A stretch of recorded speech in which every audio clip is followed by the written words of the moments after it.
السلام علیکم ورحمۃ اللہ وبرکاتہ۔ امید کرتا ہوں کہ آپ تمام ساتھی خیر و عافیت سے ہوں گے۔ دوستو، ایک خبر موصول ہوئی جس کو سن کر بہت زیادہ غم و غصے کی کیفیت ہے۔ آپ لوگوں نے بھی غالباً اب تک یہ خبر سن لی ہوگی کہ ایک لڑکی جس کا نام نصرت تھا، جو نماز روزے کی پابندی، قرآن مجید کی تلاوت کیا کرتی تھی، دین دارانہ زندگی گزار رہی تھی، اس کے باوجود اس لڑکی نے دین اسلام کو چھوڑ دیا، مرتد ہو گئی، کسی اور مذہب میں داخل ہو گئی، دوسرے مذہب میں داخل ہو کر دوسرے مذہب کے لڑکے سے مندر جا کے شادی بھی کر لی۔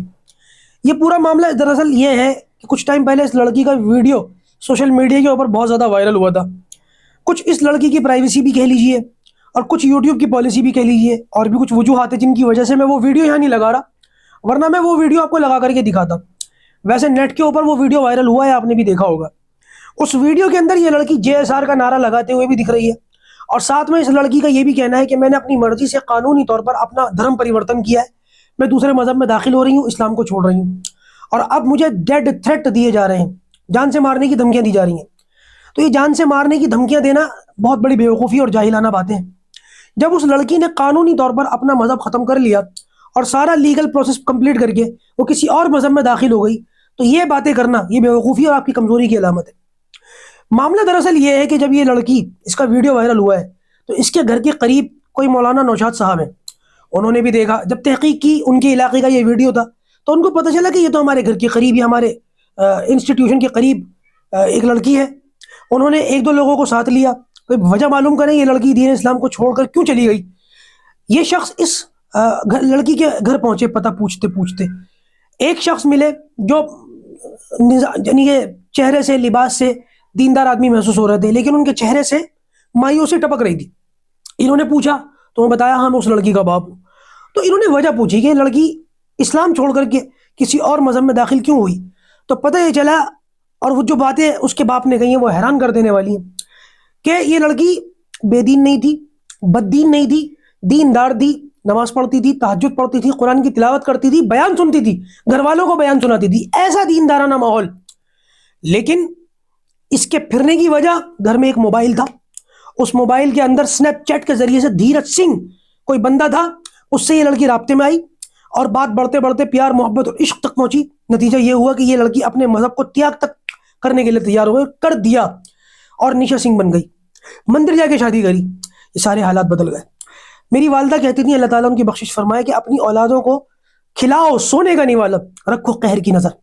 آج کے اس دور میں یہ فتنوں کا دور ہے دوستوں، قہر کی نظر رکھنے کی ضرورت ہے۔ آئے دن ہم اس طریقے کی خبریں سنتے رہتے ہیں، اب تو روزانہ کا معمول ہو گیا، صبح ایک خبر سن لو، شام کو ایک خبر سن لو، فلاں لڑکی مرتد ہو گئی، فلاں لڑکی گھر چھوڑ کے چلی گئی۔ اس طریقے کی باتیں آئے دن ہوتی جا رہی ہیں۔ اللہ نہ کرے یہ سلسلہ اگر اسی طریقے سے جاری و ساری رہا تو دنیا کے اندر بھی ہمارے لیے رسوائی ہے، اور کل قیامت کے دن بھی اللہ تبارک و تعالیٰ انہی اولادوں کے ذریعے سے ہمارا گریبان پکڑوا دیں گے، اس دن بھی ہمارے لیے پکڑ کا سبب ہے۔ غلطیاں کہاں ہو رہی ہیں؟ بہت ساری جگہوں پر غلطیاں ہو رہی ہیں۔ سب سے پہلی غلطی وہ تعلیم کی کمی۔ آج گلی گلی میں مدرسے ہیں، گھر گھر میں حافظ قرآن ہے، لیکن ظاہر سی بات ہے اس کے باوجود بھی ارتداد کا فتنہ ہے۔ میں بار بار یہ بات کہہ رہا ہوں کہ یہ تعلیمی نظام جو اس وقت ہمارے سامنے ہے وہ ہمارے لیے کافی نہیں ہے۔ مدارس کے اندر الفاظ اور بہت ساری چیزیں سکھائی جاتی ہیں، آپ کسی بچے کو حافظ قرآن بنا دیں، 100 مرتبہ بھی وہ ان الفاظ کو پڑھتا رہے، اس کو کیا پتہ اس کا مطلب کیا ہے، جب تک کہ اس کو مکمل جو ہے مفہوم اور اس کے معانی اور اس کی تفاسیر وغیرہ نہ سمجھا دی جائے۔ مدارس دین کے قلعے ہیں، ان کی اہمیت، ان کے فضائل کا انکار نہیں ہے، لیکن کیا وجہ ہے کہ آج گلی گلی میں مدرسے کھلے ہوئے، اس کے باوجود بھی یہ حالات ہیں؟ اس کے الٹ ہونا چاہیے تھا۔ بات دراصل یہ ہے دوستوں کہ بچے مدرسوں میں جا تو رہے ہیں، لیکن وہ انتہائی تھوڑے سے وقت کے لیے۔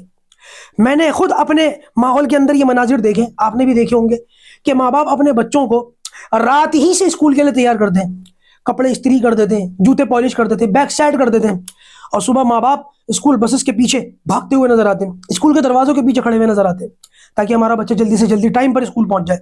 6-8 گھنٹے کی ڈیوریشن ہے اسکولوں کی۔ اس کے بعد جب بچے گھر آتے ہیں تھکے ماندے، کپڑے بدلتے ہیں، کھانا کھاتے ہیں، ذرا سی کمر سیدھی کرتے ہیں، ٹیوشن کا ٹائم ہو جاتا ہے، 2-3 گھنٹے ٹیوشن پڑھتے ہیں۔ کل ملا کر کے یہ کہ 9 سے 10 گھنٹے، 12 گھنٹے لوگوں کو، اس بچوں کو اسکول اور ٹیوشن کی تعلیم دی جاتی ہے۔ آپ مدرسے کتنی دیر کے لیے اپنے بچوں کو بھیجتے ہیں؟ مشکل سے 1 گھنٹے، کبھی کبھی آدھے گھنٹے۔ میں خود مدرسے پڑھاتا ہوں، بعض مرتبہ ماں باپ اپنے بچوں کو لاتے ہیں اور آدھے گھنٹے کے بعد چھٹی کے لیے کہتے ہیں کہ ہمارے بچے کو ٹیوشن بھی جانا ہے۔ جب وہ بچہ 8 گھنٹے، 10 گھنٹے، 12 گھنٹے دنیاوی تعلیم پڑھے گا اور دینی تعلیم کی صرف الفاظ کی تعلیم اس کو ملے گی، وہ بھی آدھے پونے گھنٹے، تو اس کے اندر کیا اترے گا، اس کا مزاج کیسا بنے گا؟ تو ضرورت اس بات کی ہے یہ اس وقت جو دنیاوی تعلیم ہے جو ایسنشیل ہو چکی ہے، اس کے ساتھ ساتھ دینی تعلیم کو مرج کیا جائے۔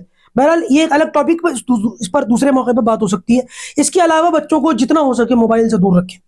اس کے علاوہ بچوں کی بروقت شادیاں کریں، جیسے ہی بچے شرعی طور پر بالغ ہو جائیں فوراً ان کا نکاح کریں، وگرنہ یہ جو آنے والا طوفان ہمارے گھر کے دروازوں تک پہنچ چکا ہے یہ تھمے گا نہیں۔